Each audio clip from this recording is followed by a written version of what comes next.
Good afternoon class 8 exercise 3.2 का question number 3 देखिए। How many sides does a regular polygon have if the measure of N exterior angle is 24 degree. Okay, तो आप क्या देखिए, number of sides in regular polygon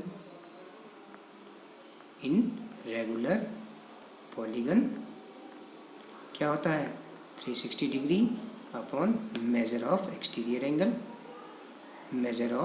exterior angle. अब आप खुद देखिए, एक रेगुलर पॉलीगन में सारे इंटीरियर एंगल्स बराबर होते हैं तो सारे एक्सटीरियर एंगल्स भी बराबर होते हैं। तो each exterior angle is 24 degree. तो number of sides we can find very easily, divide 360 degree by measure of each exterior angle. तो आप देखिए कितना आ जाएगा, 15 साइड्स। पिछला क्वेश्चन देखिए क्या था, क्वेश्चन नंबर 2 क्या था, अगर 15 साइड्स हैं एक पॉलीगन में तो प्रत्येक एक्सटीरियर एंगल का मेजर क्या था। तो उसमें हमने क्या किया था, measure of each exterior angle is equal to 360 upon number of sides in regular polygon किया था। तो सेम वही बात तो है।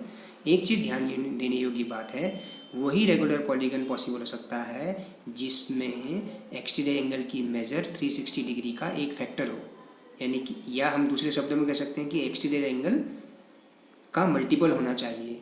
एक्सटीरियर एंगल की मेजर रेगुलर पॉलीगन के एक्सटीरियर एंगल का या नंबर ऑफ साइड्स का मल्टीपल होना चाहिए 360 डिग्री। ठीक है, ये कहने का मतलब है। देखिए अब आप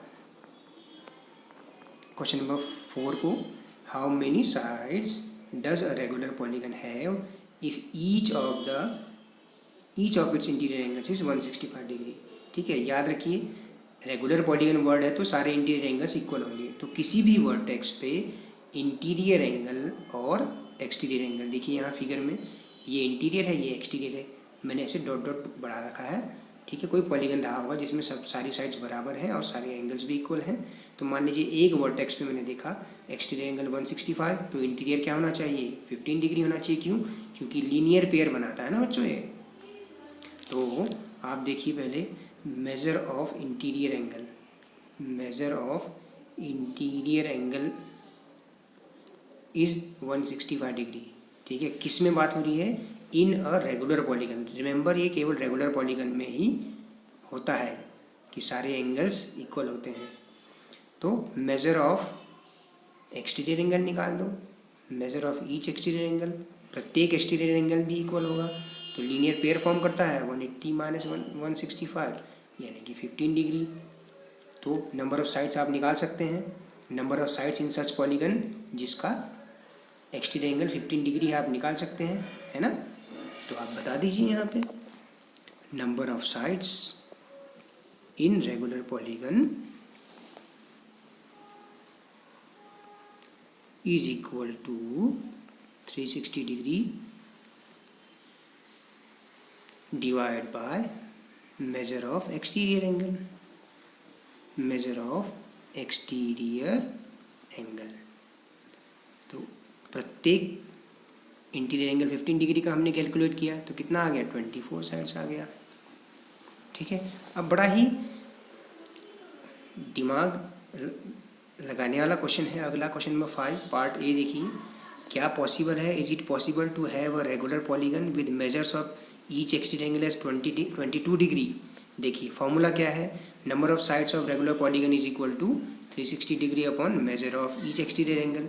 ठीक है ना, इससे एक चीज़ समझ में आ रही है कि प्रत्येक एक्सटीरियर एंगल क्या होना चाहिए, 360 डिग्री का फैक्टर होना चाहिए, तभी हम एक रेगुलर पॉलीगन प्राप्त कर सकते हैं। अब आप देखिए 22 तो फैक्टर है ही नहीं 360 का, तो इसलिए ऐसा कोई रेगुलर पॉलीगन पॉसिबल नहीं है जिसमें प्रत्येक एक्सटीरियर एंगल 22 डिग्री हो। ठीक है, so such regular polygon is not possible where each exterior angle is 22 degree. ऐसा कोई रेगुलर पॉलीगन हो ही नहीं सकता।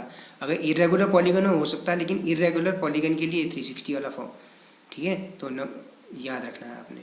तो ऐसा कोई रेगुलर पॉलीगन पॉसिबल नहीं है अगर प्रत्येक एक्सटीरियर एंगल 360 का फैक्टर नहीं है। तो इसी का बी पार्ट है, क्या फिर 22 डिग्री हो सकता है इंटीरियर एंगल।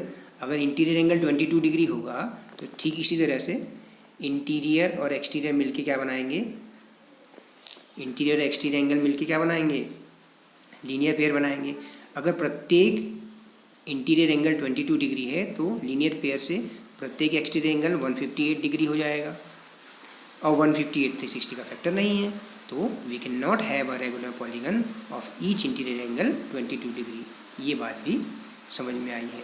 तो देखिए यही बात है, अगर नंबर ऑफ साइड्स या मेजर ऑफ एक्सटीरियर एंगल 360 का फैक्टर नहीं है तो ऐसा कोई रेगुलर पॉलीगन पॉसिबल ही नहीं होता है, याद रखिए। अब आप देखिए क्वेश्चन नंबर 6 को, what is the minimum interior angle possible for a regular polygon. तो सबसे छोटा रेगुलर पॉलीगन, आप स्मॉलेस्ट रेगुलर पॉलीगन क्या बना सकते हैं, इक्विलेटरल ट्राइंगल। तो उसमें प्रत्येक एंगल कितने का होता है, 60 डिग्री का। तो मिनिमम इंटीरियर एंगल क्या हो सकता है रेगुलर पॉलीगन का, 60 डिग्री होगा। Okay, what is the maximum interior angle possible for a regular polygon. तो किसी भी रेगुलर पॉलीगन में एक्सटीरियर एंगल और इंटीरियर एंगल का सम लीनियर पेयर फॉर्म करता है, उन दोनों का सम 180 डिग्री होगा। अगर 60 मिनिमम इंटीरियर एंगल है तो 120 मैक्सिमम एक्सटीरियर एंगल पॉसिबल होगा एक रेगुलर पॉलीगन में, एक रेगुलर पॉलीगन में, ठीक है ना। अच्छा, फिर अगला एक्सरसाइज 3.3 है पैरेललोग्राम के बारे में। पैरेललोग्राम, पैरेललोग्राम क्या होता है भाई, पहले तो एक बात याद रखें कि opposite pair of sides are parallel and equal.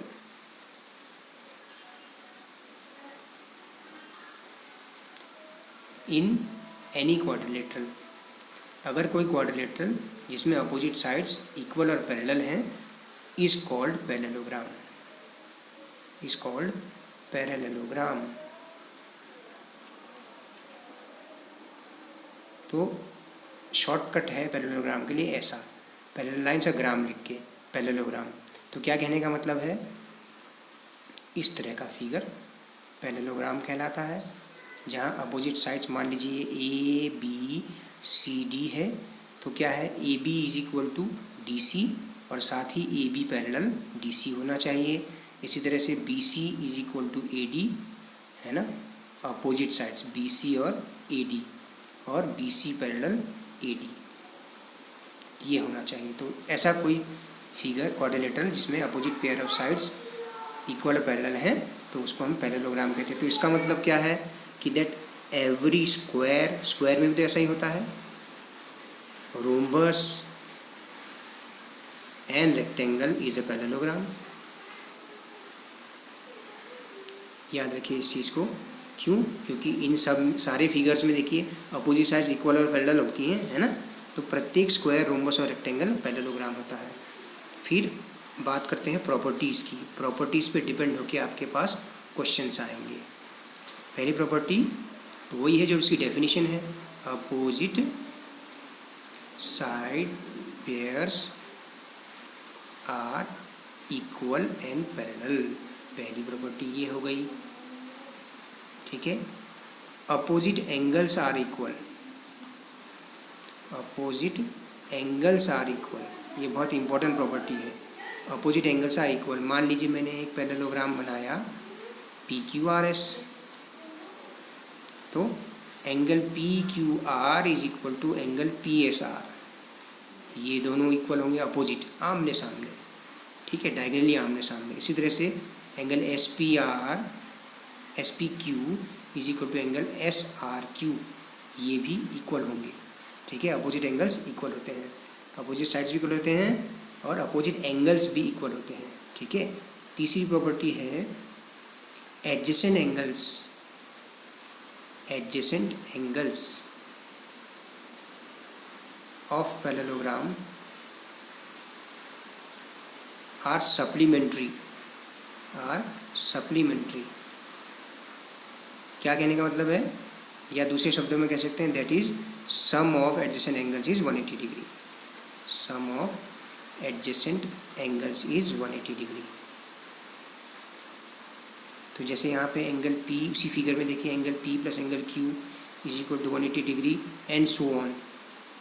और क्या हो सकता है, angle P plus angle S हो सकता है ना, angle Q plus angle R हो सकता है, angle S plus angle R हो सकता है। इन सब का सम क्या है, 180 डिग्री, ठीक है, ये है। चौथी इंपॉर्टेंट प्रॉपर्टी है diagonals bisect each other. Diagonals bisect each other बेटा।